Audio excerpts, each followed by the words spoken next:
What's up guys, this is MA Fish Guy. Today's video is going to be on breeding the tiger barb. These guys are kind of relatively easy to breed if done right, but I want to teach you a couple different methods to do it right and have a successful brood.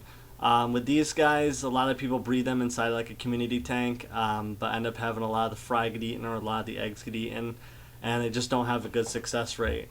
In order to set these guys up for a good condition, you want at least like a 20-gallon tank to a 30-gallon, and that's just to breed them in. But you're going to need 3 tanks in this situation, and sometimes a 4th if you want to do a bigger grow-out tank. With the tiger barbs, you want to separate them with the sexes. The easiest way to sex these, and probably about the only way that I know of with the tiger barbs, is to look for the smaller, plumper tiger barbs, and those are most likely going to be your females. Sometimes coloration can have a difference, like the bigger, more colorful will be the males, but usually I go for the plumper, smaller, tiger barbs as the females, and it's worked pretty good for the last couple of years.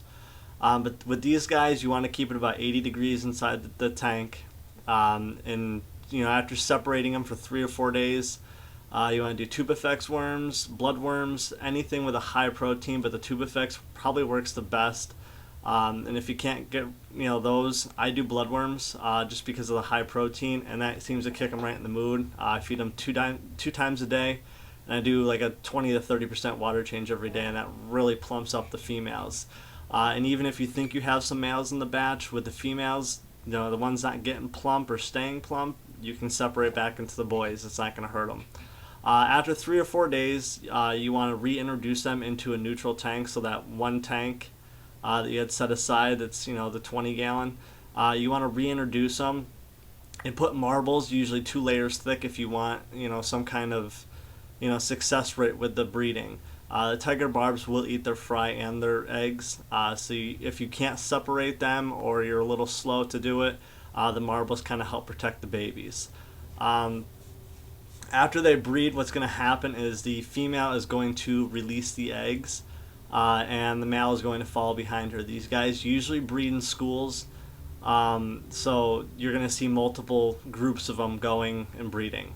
Also, one key thing, you want to make sure that the water in the tank that you put them in is a little soft, just because that's going to really kick in the breeding, and it definitely helps with more success rate and more tiger barbs actually interacting with each other. With these guys, after usually about 5 days, you're going to have babies, usually free swimming. Sometimes they're just stuck to the side of the aquarium. But yeah, after usually 5 days, you're definitely going to see them start hatching. You can do live baby brine shrimp, that works good. I do the liquid diet. What I do is I just take crushed flakes and freeze-dried bloodworms and mash them up with a rolling pin in a Ziploc bag and kind of dab that into the water, and that way they can eat it. Once they get bigger, I switch to the brine shrimp because it's a little bit easier to do the adult and the juvenile brine shrimp than it is to do the baby.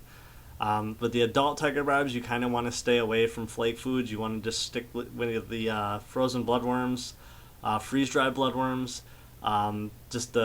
For some reason, they rip apart the flakes and usually don't eat them. I've had good luck with them with some batches, but some don't. They just don't get the nutrients that you need. But if you want a good grow out on your babies, definitely stick with live or frozen food.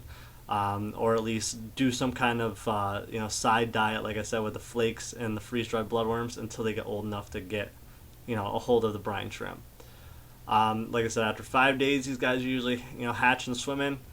And then it's putting them to the grow out tank. There's usually a high success rate for these guys to survive, so the bigger the tank the better. I put mine usually in a 55-gallon drum down in my basement, and they grow out real quick when I'm doing 50% water changes, because I can kind of drain it from the bottom from a spigot and fill it with new water, and that usually sucks all the debris out, so that works real well too. So if you have any more questions, any comments, any suggestions, request videos, post them in the comments. Check out my website, mafishguy.blogspot.com. I'm going to open up a store soon. 200 subscribers, I'll be giving away a 55-gallon filter. So stay tuned, subscribe. Thank you.